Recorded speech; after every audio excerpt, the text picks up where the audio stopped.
Well, hello everyone. I'm Duncan. I'm here to talk about OpenC2, a new standard to try and let the defense take control back again. I'm gonna have some giveaways, so if you stay till the end and ask some questions, I got a book by Alan Alda and a book on cybersecurity risks. The first couple people who ask questions.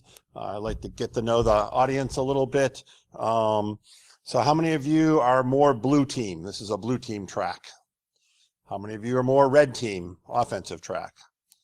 How many of you are awake? No, that's good. All right. So there were a few people who didn't raise their hands, but they did on that one. So that was good. So this talk is a Prezi. If you haven't seen one of those before, and it's available online if you want to look at it. You can go to either. Go to the next one. You can either go on Peerlist, which is a security blogging site, and look up my handle, sfractal, or you can go on Twitter and look up my handle at the Sparrell, and get the link to the copy of the slides if you want to run ahead of me and see what I'm going to say next or whatever. Or tomorrow you want to look at them, or whatever it is that you'd want to do. Sort of standard disclaimers. I'm going to mention a bunch of company names throughout this. I have nothing to do with any of them. None of them are paying me to do it. In fact, probably some of them don't want me to say some of the things I'm going to say. So again, views are all my own. Talk some about some standards work that I'm involved in, but again, I'm speaking just for myself, not for that particular standards body. Keynote speaker this morning made some comments. A couple of other talks made this morning are that an awful lot of what goes on in security today is based on FUD, fear, uncertainty, and doubt.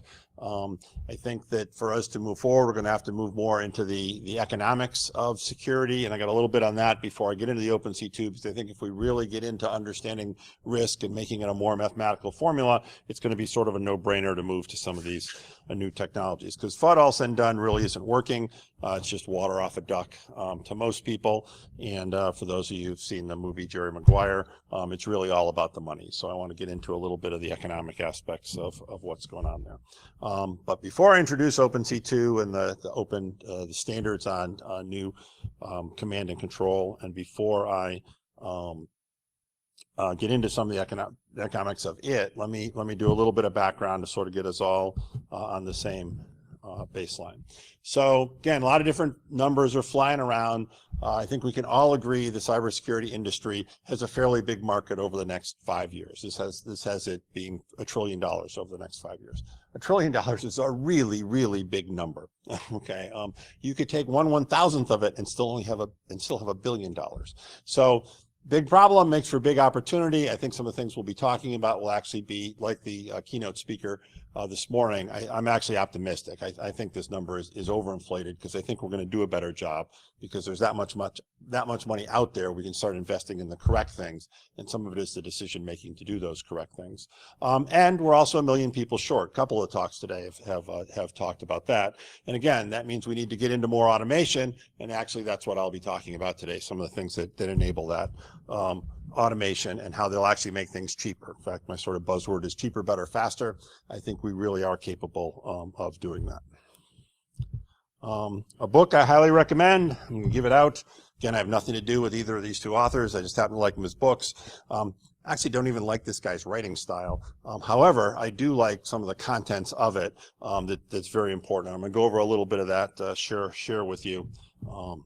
So I think if we start making more intelligent decisions on how we spend the money, not using the fear, uncertainty, and doubt, not using the scare tactics, actually using a business case analysis of this thing is better than that thing, we'll start driving behavior in the correct direction.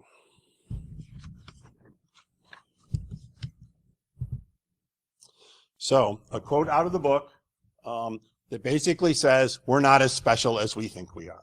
We think that cybersecurity is way, way different than everything else, because it's all this, minimum data. We don't know what's going on. It's very chaotic. Things change day to day. It turns out there's lots of other fields that have had to deal with this in the past. They've put in some actual mathematical modeling to do all this, and that some of those models will apply. Again, I'm not going to get into all the details of the book. I'm just going to steal a couple things from it. You can read the book yourself and do it.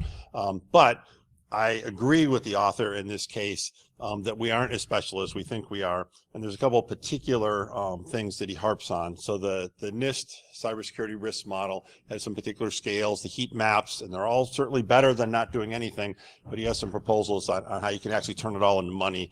And that's a much better metric by which to measure things. Got a lot of different stuff in the book, but a particular one I'm going to harp on or expand on a little bit, I guess would be a better way to say it, is something called the loss exceedance curve. So this is sort of the equivalent to the heat map in the NIST standard. It's even a little bit similar in that you want to stay away from the upper right. You want to be down in the lower left if you can. But the way this particular curve works is across the bottom is a dollar scale. This particular one's in millions of dollars, and it happens to be a logarithmic scale. And on the x-axis or on the y-axis is the probability. How likely is this to happen? So if you take a particular point as an example, you can say that your prediction is there's a 70% chance that you'll have a loss greater than $1 million, and again, something that's fixed across this whole chart is a period of time. So this might say be a 3-year chart. So it says, hey, about a 70% chance the company's going to lose $1 million due to something to do with cybersecurity in the next 3 years. There's about a 40% chance we're going to hit with something that's going to cost us $10 million, and there's about a 15% chance it's going to cost us $100 million. It's obviously going to be a big enough company to have that number. And whether you think this is like a bad chart or a good chart depends a lot on your company. Okay, there are many banks that would love to have this good security. Okay, and there's a lot of probably smaller companies that would, the lower part of this curve would be an extinction event. So it really depends on what you're doing. But the point of the matter is you can make a prediction. You can put it into quantifiable things that math actually works on.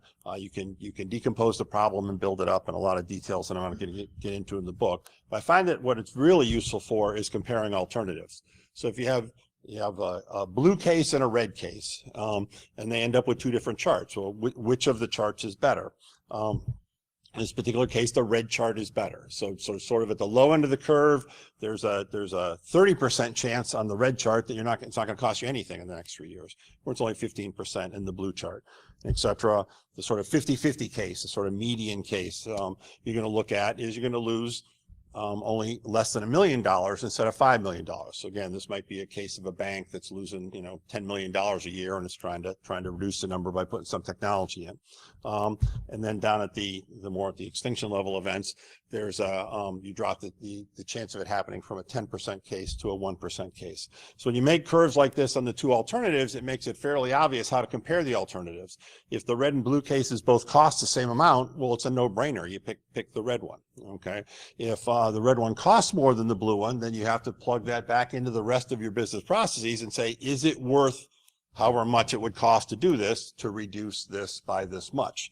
But it allows you to make intelligent decisions. And this is the kind of math that boards understand because they do this kind of stuff in financial extrapolation in what they're doing anyway. And the best case, the red curve costs less than the blue curve, then it's a truly no-brainer. It really is the cheaper, better, faster example.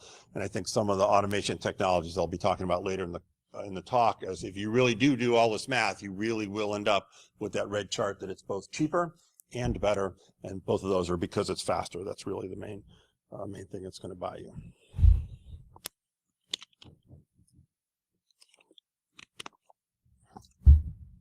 So again, fundamental message, use real math in what you're doing here, and there's ways to do it, and I can't teach it to you in a couple minutes, but there is known lore on how to do that. So now what's the fundamental problem that OpenC2 is trying to solve?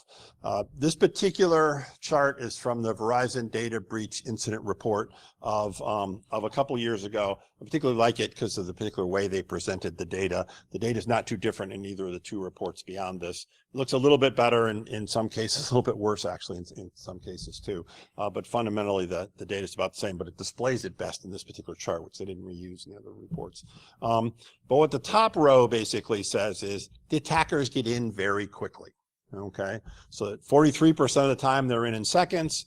Way down at the other end of the curve, it sometimes takes them months to get in, but that's only in 7% of the cases that occurred in that particular year that they did all the investigations of.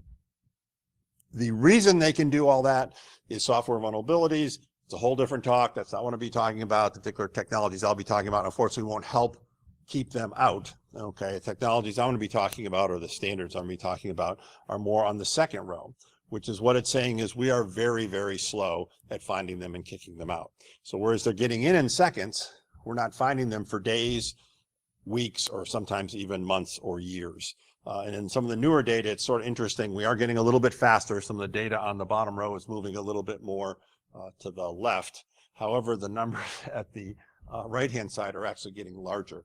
Oops, I guess I can't not touch anything for a while.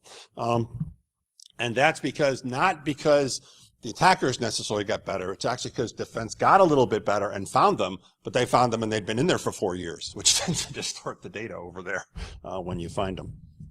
So that's what I'll be talking about, is trying to get that lower stuff on the lower curve more to the left.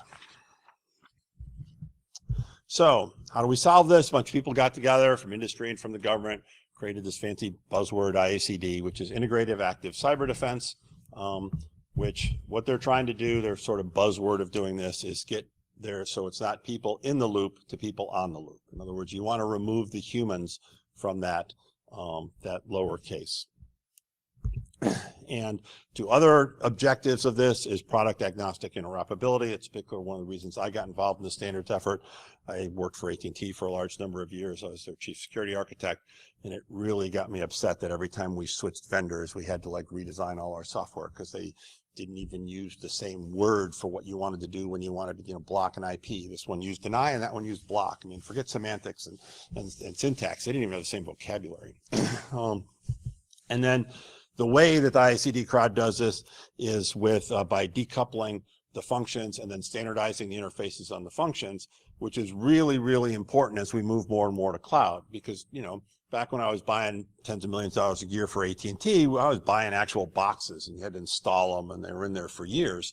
Now it's, you know, a few clicks on the buttons and you can switch between cloud security appliance vendors very quickly if it wasn't for the fact they didn't speak the same language, which is why we got to get standardization in these interfaces. Because what vendors want to do is lock you into them. And if you have done a lot of purchasing, you'll discover they have all sorts of hidden tricks. It's sort of once they get their foot in the door, you keep buying the same thing from them because it's just easier than switching to someone else. And basically this effort's trying to reverse that. It's trying to make it be so you really can switch easily.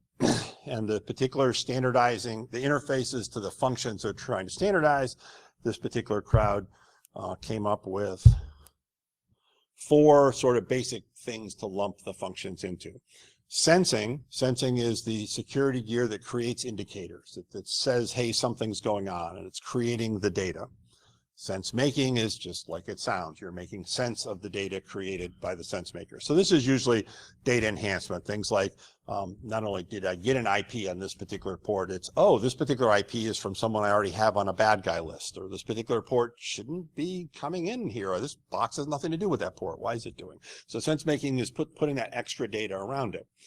Decision making is saying, yeah, that was a bad IP on something it wasn't supposed to be doing. I probably shouldn't allow that. I probably should block it. Okay, so decision making is the decision to, hey, let's go tell the system, don't let it do that anymore. Or a particular piece of malware did get into my system. Okay, what do I want to do about it? Oh, I got to get it over to a sandbox and I want to detonate it and I want to find everywhere else that went on. I want to put more resources against whatever it is I found. So it's not only at the keeping them out sense, it's also at the reacting to whatever you're finding sense. And again, this is very important in a cloud environment because now you have the ability for both flexibility and fungibility of your resources so that when you see an event like that, you can scale up the resources and get them dealing with it if you had some common command and control language to do that, which is again why we're working in that particular area. And then, sorry, I should have said enacting. The 4th area is, okay, I've decided I want to block it. I got to go tell my network to do that. I got to go tell stuff to do that. I found this bad piece of malware. I got to go delete it. I got to go move stuff around, do whatever I need to do. So a little bit more on the getting the humans out of the loop. One of the reasons for that Verizon chart that had some things taking so long is because at times, in fact, most cases today, humans are involved in the process of what you do in an incident. The whole incident response team, almost always, the human is actually in the loop. You know, sort of let the computers do the things for themselves, and we're trying to change that with some of the stuff that we're doing. So from being in the loop to on the loop, you want to have thought ahead of time of what might have happened, designed what are called playbooks, designed scenarios for the cases to how to handle that, okay, and then do it. And I was at RSA earlier this year, and I heard forget who said it. I should write it down so I could attribute it to them.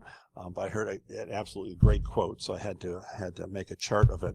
And that's that the attackers are working at the speed of light, and the defenders are working at the speed of lawyers. Okay, and that accounts for a lot of that. So in the case of things like, technology can't solve all problems. There are going to be process issues, and so you do have to work out the what attacks do you think you might have to deal with in the future. Go talk to your legal team now. Work out how you want to deal with it now before it occurs. Because if you're doing it while the attack's going on, you've already lost. It's way too late. If you've ever dealt with lawyers, you know that you don't turn things around very quickly. So you want to work that all out ahead of time. But given you can get the process stuff out of the way, let's get to some of the technology that will help. So they have these 4 different areas. Particular area that about 5 years or so ago, some efforts got involved in. I was involved with them making this thing called Sticks and Taxi, which are basically ways to exchange threat intelligence usually between organizations. So if my company, when I worked for AT&T, came up with some stuff, hey, we want to tell Verizon, hey, we saw this kind of attack, they saw that kind of attack, but we had a bunch of banks as customers, a given bank saw an attack, we should be looking for that against the other against the other banks. Networks went okay, but it's had an awful lot of process issues. It has an awful lot of that at the speed of lawyers issues. And it also has a problem because there's not really that much of an economic driver for it, okay? And there's 2 reasons for that. One is, once you've been hacked, you've sort of already lost your whatever you're going to lose, and by sharing that with your community, they're going to gain. Well, that's not generally the best competitive thing to do, is you lose money and help your competitors not lose the same amount of money. So that's one particular problem. But the other problem is, of course, the whole legal aspects on sharing data and everything else. And then the probably more major problem is, once you get all that data, well, they already had a lot of data, and then you throw some more data on top of it, they weren't handling the data that they already had. Any given company was basically is already receiving more data than they can handle, and it's all a prioritization issue. And yeah, maybe if you could share information, it would help you a little bit in prioritizing what's most important, and you might catch something you hadn't caught. But if you're basically, drowning already, throwing more water on the situation doesn't help. However, hopefully, the stuff I'll be talking about will help a lot in that area as well.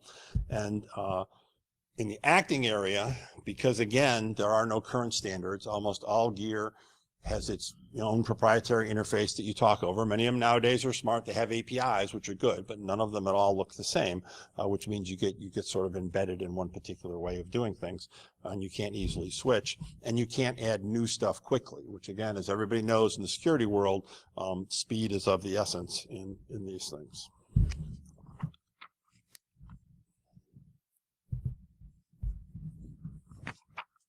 So where are we at today, and what are we going to do about it?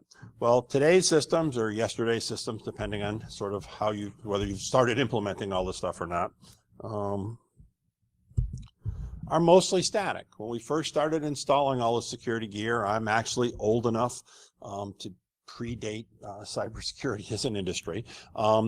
We basically bought gear, and you bought gear at very slow, at purchasing speeds. That's speeds of months. That's very slow. So you could sort of configure them at best case human day kind of speeds. And unfortunately, that mentality has carried through, and people are now catching on a little bit and making more real-time APIs, but that's where we need to get to. But probably the bigger problem is basically it's a very immature industry. We're very new at all of this, okay? And so everybody does things their own way, which means a bunch of proprietary interfaces that don't interoperate. And if you're trying to build an ecosystem that can respond in real time to attacks, I don't care how good the vendor is, there's no vendor that can sort of cover the whole security waterfront. So you're going to need to plug these parts together, and we need a better way to do that, and that's basically what we're working on. So we formed this organization, formed this standard, OpenC2. Government's pretty heavily involved in it, so it's got sort of that military speak to it. That's why it's called C2, from the old C cubed I. The C2 of the 2 C's of the 3 C's of the I, and C cubed I is command and control. So OpenC2 is We need a common command and control language to talk to any security, anything, to be able to do any function that you need to do. And then you don't need to, retrain when you switch from vendor 1 to vendor 2. If you want to use a very different type of technology, but it's got the same functionality in it, you want to block an IP. I don't care whether it's a router that's doing it, a next generation firewall that's doing it, an IDS that's doing it. Those are very different technologies, but block an IP is block an IP. It just should be one way to do it. So got a bunch of people involved. The government sort of kicked it off. Got a bunch of commercial users involved, but also got a bunch of vendors involved. And the vendors sort of fall into two camps, which are the orchestration vendors, the ones sort of in that upper part of the tier that I said before, the ones that are doing those decision-making functions, the ones that are deciding what is the act you have to do, where you put those playbooks in, and the security technology itself, the gear that's being talked to. And the language is flexible enough and can be used not just for orchestrator to, we call them actuators, to the security technology that's doing whatever acting you need done. It can also be between orchestration devices. So you can even do cross-company or cross-business unit, or even government to industry kind of general high-level instructions, and then the individual companies figure out that means, oh, go tell this firewall that, and go tell this end user that, whatever.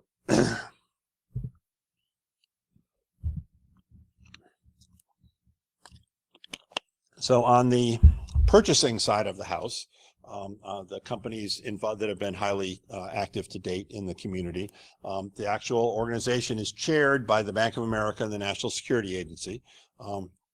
Department of Homeland Security is involved. The NSA people involved are actually the ones speaking for the procurement arm of the Department of Defense. It's a pretty large market, so you sort of get vendors' attention that way. AT&T is involved. You may not have heard of Zepco, but I'm going to shout out to them a couple times throughout this. They're a managed security provider in the United Kingdom, and they've done a lot of work. They put some good open source in this area out on the web, which I'll show you in a few minutes. And sort of everything I said just up until this point is more, I'm going to say, IT oriented, more sort of classic computer security oriented. But there's also a very large interest in this from the OT side of the house, from the operational technology. So the California Energy System for the 21st Century, something called CES 21, needs to be able to respond to attacks against the energy systems, sort of the cyber physical world. I like to say where bits and bytes meets flesh and blood. So they have safety concerns that they're caring about. They're trying to get more to what they call to the left of boom. Want to get there before you explode the thing. And that chart that I showed earlier that had basically dollars across the bottom in the safety world, which is where a lot of those kind of charts actually came from. Instead of putting dollars at the bottom, they put lives at the bottom. They actually worry about how many people die, and if you put this in, less people will die. Same chart, same math, everything works the same way. And so they're also very interested in this standardization. And sort of all this crowd is all more on the purchasing side of the house. Obviously, you get a bunch of big purchasers on the side of the house. You get a lot of attention from the vendor side of the house too. So a couple of other management positions in the organization are filled. One's filled by Cisco Systems, so a big network side of the house, and others filled by Symantec. So again, big end user side of the house. We think we sort of got all bases covered. There's a bunch of other companies involved that I've thrown up there that have adopted and are using OpenC2. I probably should have mentioned on the previous slide. Let me go back to it for one sec. One of the things I meant to say about Zepco is, besides providing this open source code, which I'll go over in a few minutes, they've actually been using OpenC2 now in production for about 6 months. So they've been able to provide us with a lot of very useful data, a lot of very useful feedback on the, hey, you guys screwed up, it really should be this way instead of that way. We make some changes based on their output. And the reason they've been able to do that, because again, the vendors haven't, we're just coming up with this stuff, the vendors haven't switched over to it yet, is they've written a lot of, people argue on the word, whether it's a proxy or whether it's a translator or whether it's a shim, but they've written a lot of code so you can talk with standard, a lot of big name standard security devices and translate them from OpenC2 to their proprietary interfaces. And they've actually open sourced that code and shared it. But the point of the matter is, the stuff is in production, it is working, and there's a couple other instances of that as well. So I'm not going to go into a lot of the details of the language itself. You can go look in a bunch of places. I'll show you some of the places to look. But OpenC2.org is a website that has some data about this whole effort in it. There is a GitHub site, and again, it's OpenC2-org is the name of its whatever you call a group of repositories. I'm drawing a blank on the name, and I'll go over a couple of them. In fact, why don't I just switch to them for a second? And then the third thing you can go to is OASIS. OASIS is the standards group that's working on this. So you can go to the OASIS website. And again, like most standards website, you're going to get into a lot of procedural detail of, you know, how we're organized and who's doing what and when our next meeting is. And yes, you can find the documents, but it's still a little, but we got to work better at that part of the job. But you can go to OASIS to find stuff. I mentioned the OpenC2.org. That's the website there. Again, it needs a little refreshing because some of the things that it has upcoming just occurred, but they're not too far out of date. And that's got some tutorial stuff, some links to some documentation, and again, link to some prototypes, basically some open source that you can find on some of this stuff, which basically links you over to the GitHub project. That was the name I couldn't think of before, which has a bunch of repositories under it.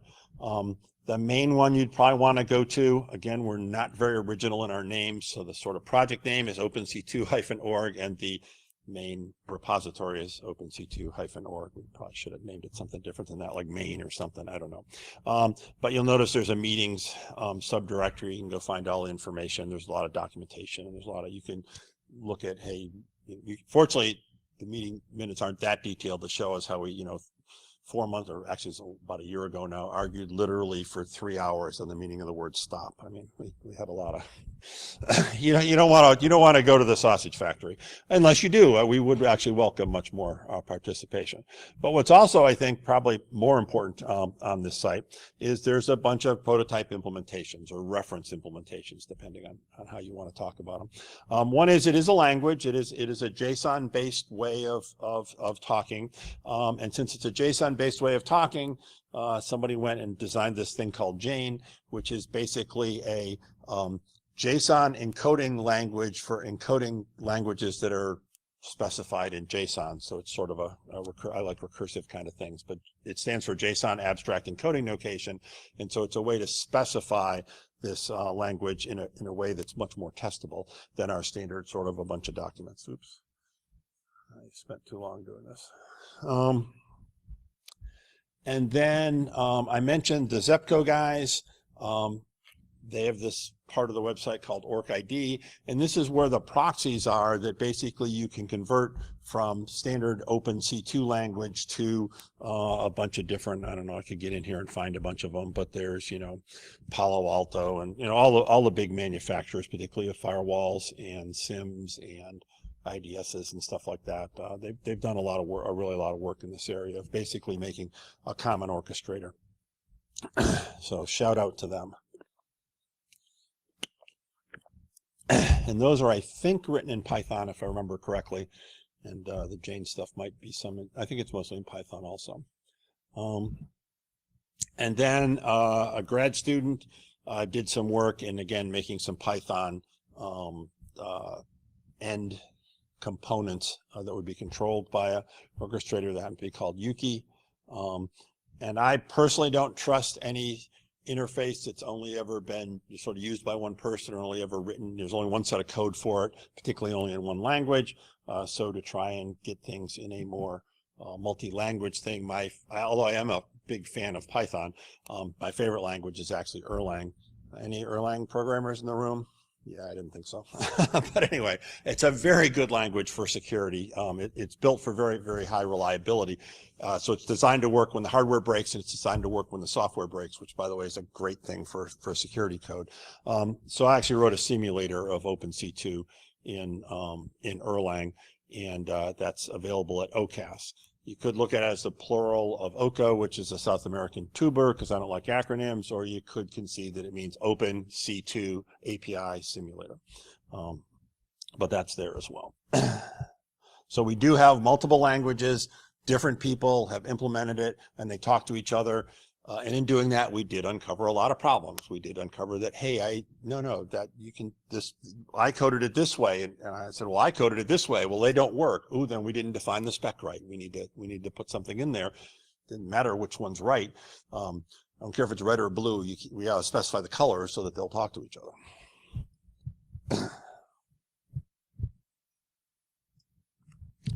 The language itself, a lot of argument went on to try and make the language as flexible as possible, because all said and done, we know the industry is changing a lot.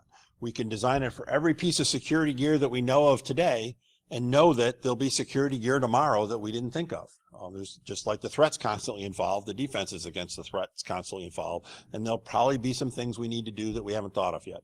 So we don't want to rewrite the code every time we do anything. So we tried to make the language modular enough to keep the code, the different pieces of the code separate enough so that we could add to it easily. And I think in some of both the Python work that was done, particularly with the Jane stuff, and the work that I did in Erlang, we both sort of went about it in a way to realize it was going to change.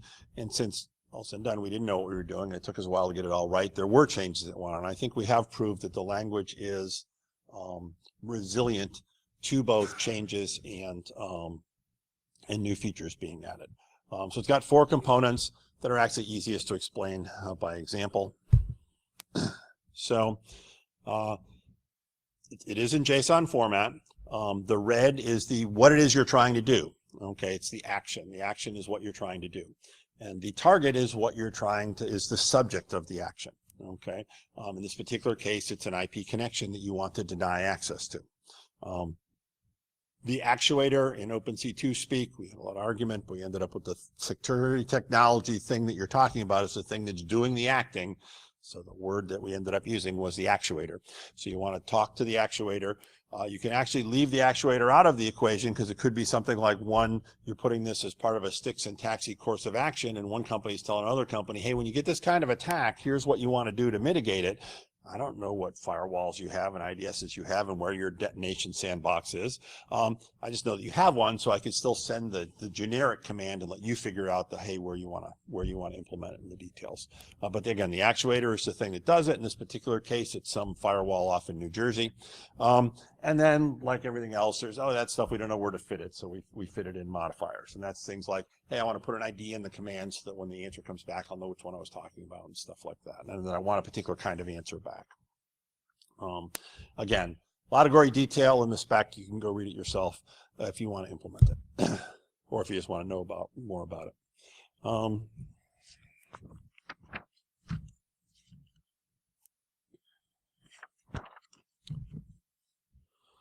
So this particular slide is a slide taken that was presented by Symantec in a talk they did, again, just to give another example and to sort of, shout out to other people who are doing work in this area. In this particular case, you got some orchestrator that wants to tell some end devices, hey, get rid of this bad file.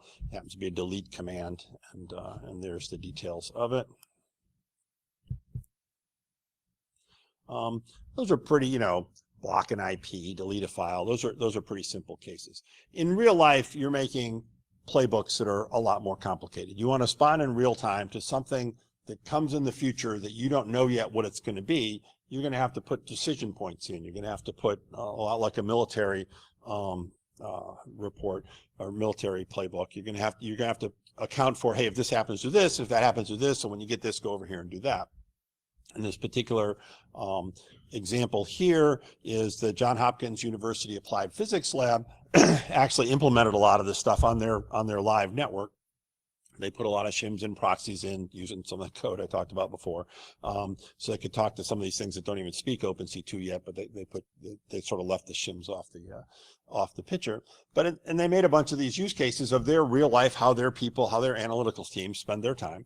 This particular example that I stole from them, I did because it had lots of OpenC2 commands on it, was a web drive-by, and it involved the command investigate, the command detonate, the command query, copy, restart, locate, delete. And even this is a very simplified chart because in the real playbook, there's decision trees, and you do this if this happened, and you do this in this order and all that kind of stuff.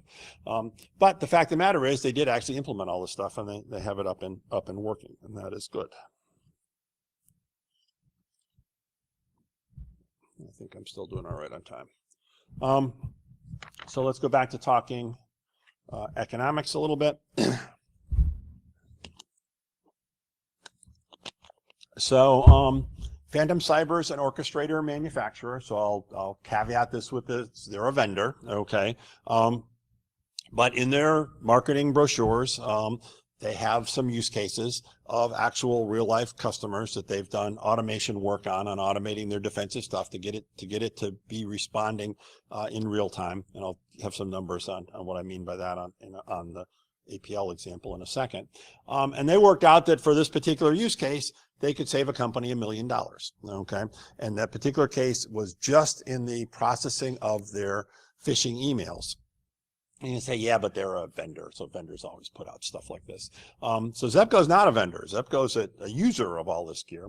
And at that same meeting, the same meeting as some of the other slides I mentioned back in March, I guess it was in May, they gave some of their use cases, and their conclusion was they have about a team of 10 analysts that do their sort of day-to-day stuff that they got to do as a managed security provider, so basically their SOC, and that they were getting on the order of a 25 to 30% productivity increase of the team they already have by implementing, and they included in that the fact they had to write the open source code that they then open source to make use of it. So they included even the development they needed to do to make use of it, and they were still ahead of the game. In other words, it was worth investing the time to automate this stuff because it saved their people so much time. And again, they were doing this some of the larger increases were in the area of phishing. But where the most impressive numbers came from was the Johns Hopkins Applied Physics Lab that I mentioned before. This is one of their charts. It's very hard to read, so I'm going to cheat and highlight some of them, so I don't screw it up. I'm going to look at my copy.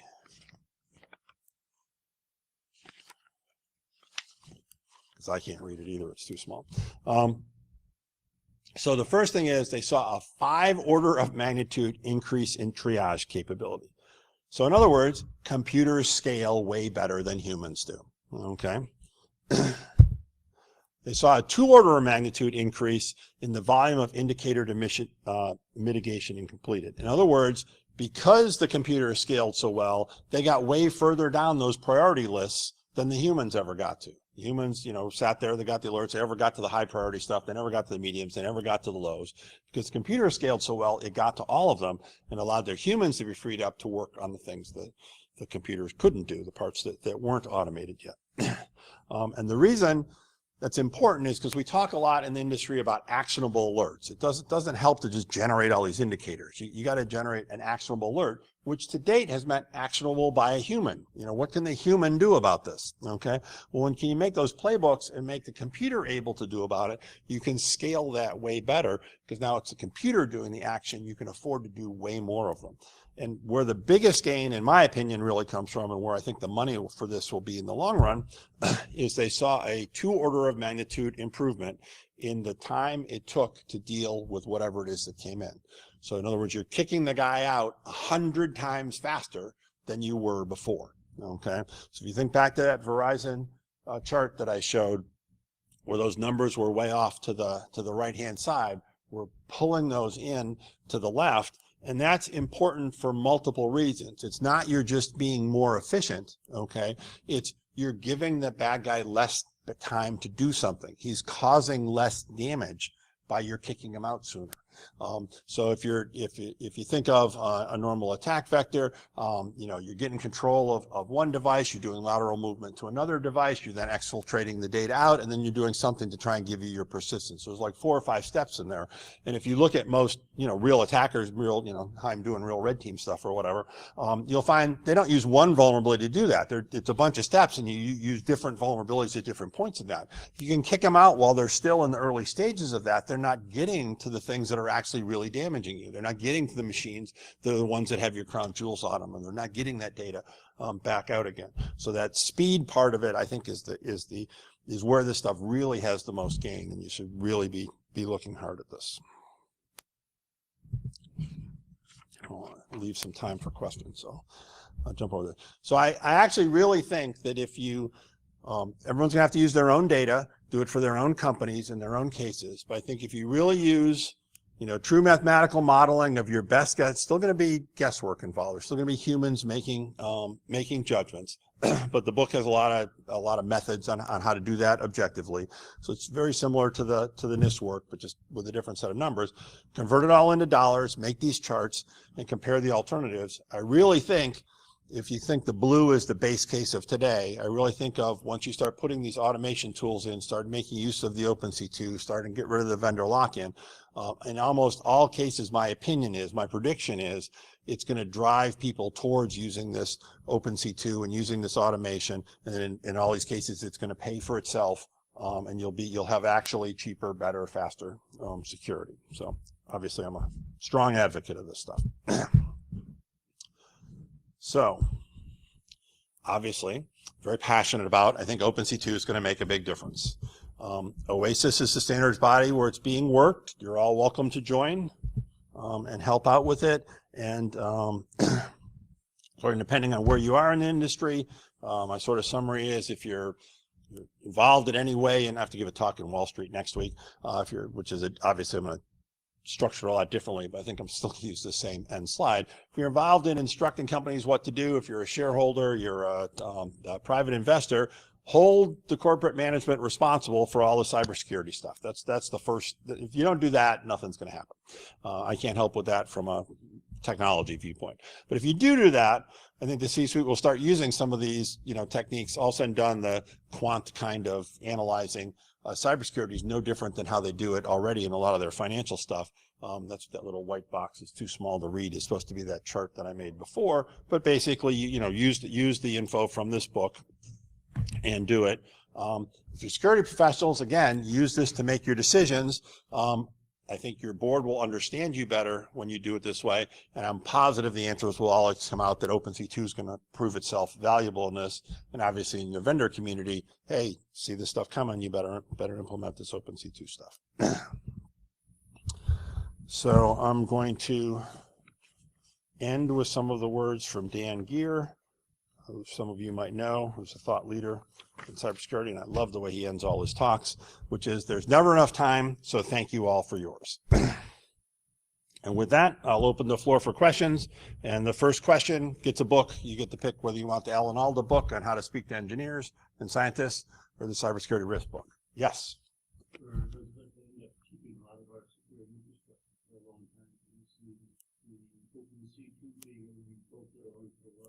Older technologies and infrastructure, or is it something for, we say, moving Congress? Yes and no. So I think initially, particularly, it'll be a bolt-on.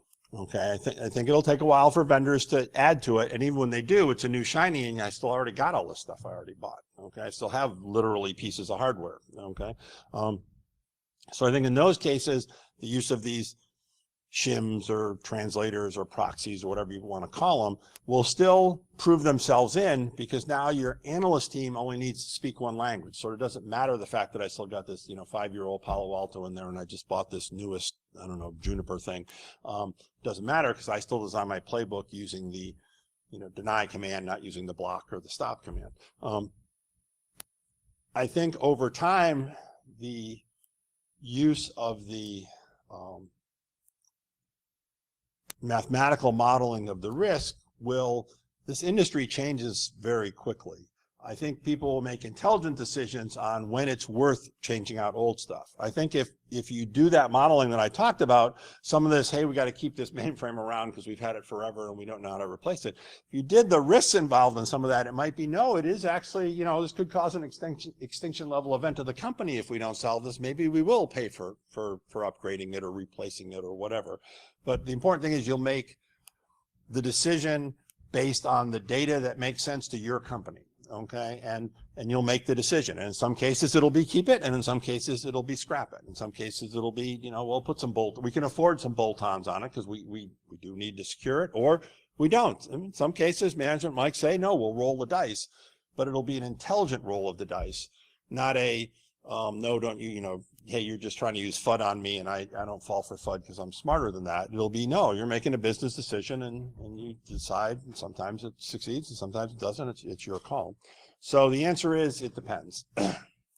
And with that, all right, so which book do you want? All right. All right, still got more books. Any more questions? Anybody want a book? Yes, back corner.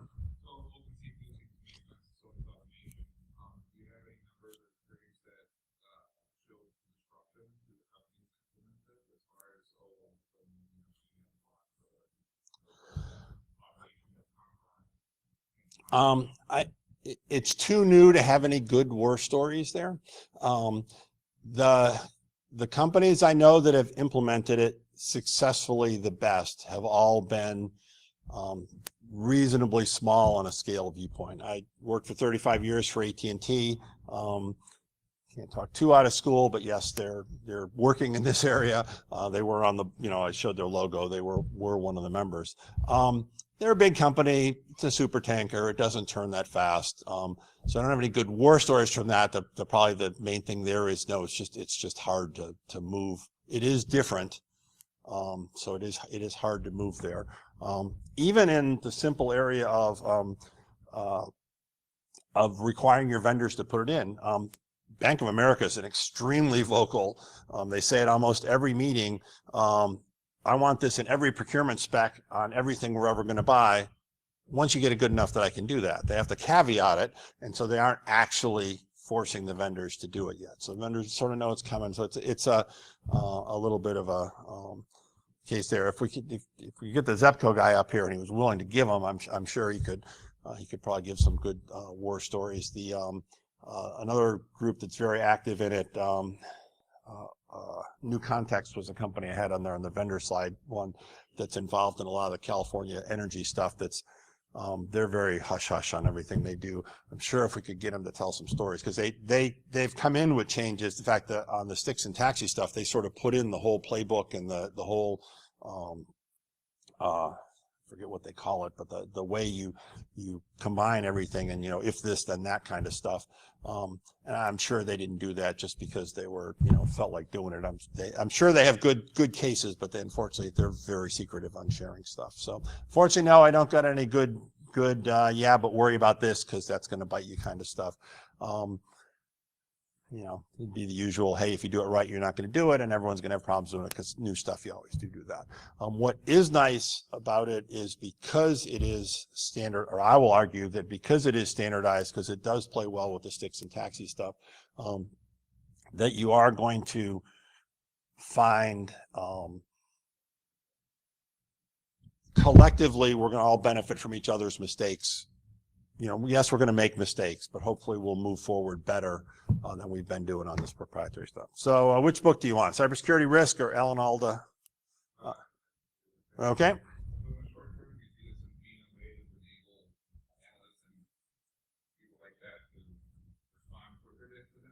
Oh, definitely.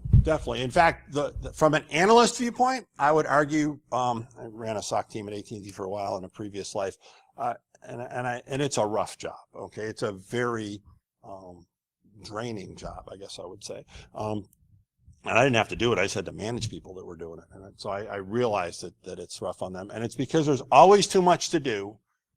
And a lot of it's pretty rote and boring. The first time you get this kind of thing, it's exciting. The sort of 100th time you've done it, it's, I got to do this again. And the advantage of this stuff is, oops, oh well, I'll leave it on that one. The advantage of this stuff is they get this thing they're doing a bunch. They say, oh, I should make a playbook. Even if no one's done it yet, okay, I'm doing this again and again. I'm going to make a playbook for it. And a lot of our analysts at AT&T would just, whip up their own scripts and design their own things to do it. And of course, I'd do it my way, and the guy next to me would do it his way. And so we'd all be doing it on our own and not shared. Now you're doing it in a common system that's shared, that once you do it across not only are you saving yourself time, you're saving everybody else time. You're incented to do it because it then frees up your time to get to the next interesting thing on the list. And so in the beginning, I'm sure it's a lot like, when you put a new IDS in and you got to train it. In the beginning, talking to the Zepco guy, there's a lot of churn because you got to sort of get bootstrapped up. But as you sort of knock off those most common ones, you're now getting to the more fun ones, the more interesting ones, the ones that the real reason why you have this job. So if I was a SOC analyst, I'd be arguing for this. So I don't have to keep, we switched vendors and now I got to learn a different way to tell it to put a stupid IP address in. In addition to that, my job will be more interesting because I'll be more on the design of the playbook and less on the hit the carriage return because they just got inside of the house. There'll still be this, no matter how, we're going to work our way further down the list. You're not going to get all the way down the list to begin with. So there's still going to be the, hey, we got to respond to a crisis. But they're going to be less, I'm always responding to a crisis, in my guess.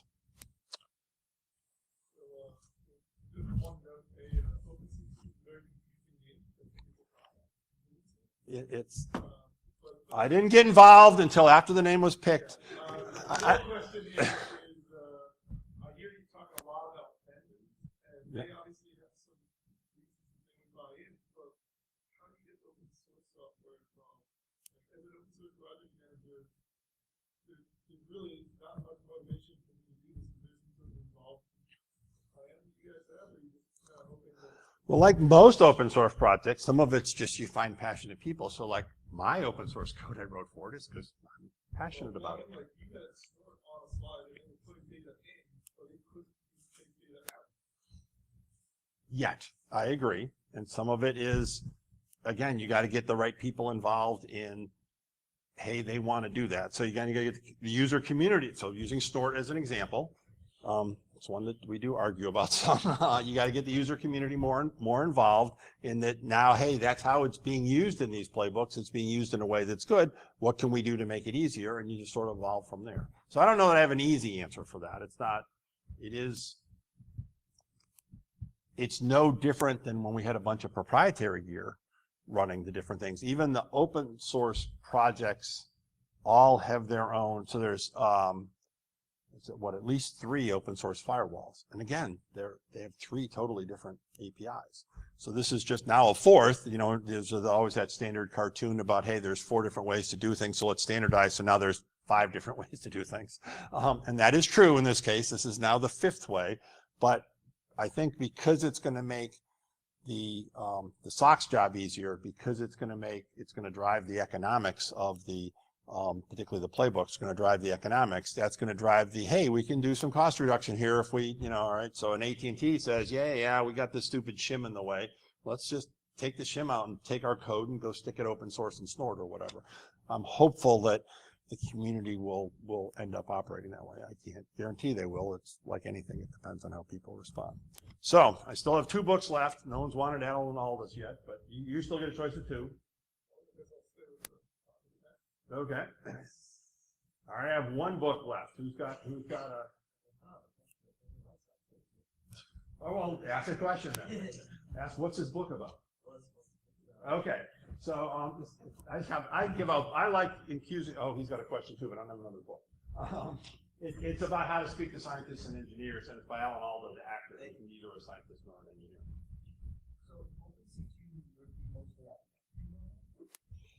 Acting or yes, again, an argument we have some, mostly at the acting level. It's really designed for telling devices what to do, telling security actuators what to do, or orchestrators telling other orchestrators what to do. If in the process of doing decision making or sense making or sensing, it gets a little complicated. So what creates indicators? Okay, well, devices like firewalls. Well, I got to tell a firewall what to do even in telling it what to sense. So it's not designed to be an alerting mechanism. It's not designed to be the passing of indicators or the passing of threat intel, but it is designed to be, hey, I got to tell the thing what to do. So there's some little bit of gray area in those other 3, but it's again mostly in the tell what's the action I want to take? What do I want to do to change the configuration of my network to do with some security thing in as near real time as we can, in instantaneous. So instead of loading this firewall map of 10,000 rules, it's no, this just came in, go add this, open this port, close this port, whatever. Yes. So one of the things you said is that that OpenCQ will help address the problem of vendor lock. Yep. But it also seems like it requires the cooperation of vendors. Right. Agree 100%. And vendors make their money in many cases on that block. Right. Agree. Isn't there a pretty strong distance for them not to cooperate? Yes. And that's why back when I was at AT&T trying to get stuff like this done, even though AT&T, I mean, I literally had a $65 million a year purchase budget. So people paid attention to me. Okay. But it was only $65 million a year out of the entire security budget. So they paid some attention to me, but they didn't say, hey, I want a standard interface so I can do all this stuff. They didn't do it. But if you had a AT&T, Department of Defense, Bank of America is basically representing the whole FSI SAC. They're basically a whole FSI SAC. whole financial community is going to stand around. You're beginning to get enough of a volume that says, hey, we're only going to buy it if it has this stuff.